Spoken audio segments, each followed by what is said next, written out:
Yeah, and I understand it was a full equity merge for the two of you. No one took cash out. It was all just let's bolt this in together and play on together with full growth being the focus. The announcement also highlighted that Merchant Investment Management, who had already backed Coastal, they were heavily involved. How significant was their involvement in giving you the confidence the merger would be able to deliver on the growth ambitions that you and Dan have for the merged entity?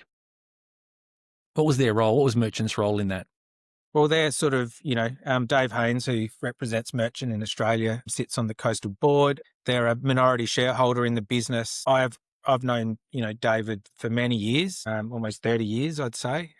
So Calder Wealth separately, prior, because we've got quite a big, I guess, succession or acquisition pipeline for a lot of businesses. We were probably, because I was sort of balance sheet funding it and the only shareholder, I thought at some stage, I'm probably going to need to fix the balance sheet here. So I'd had discussions with several capital partners in the years prior.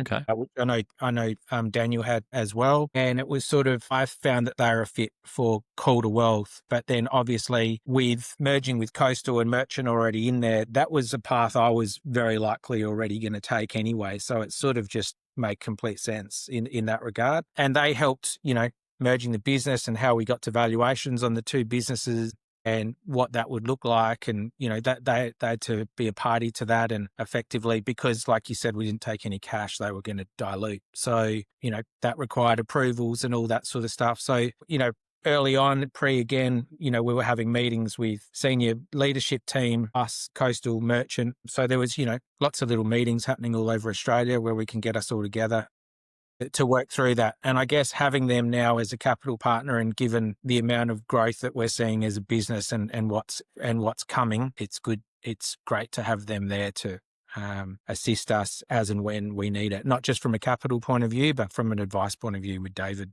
is highly valuable.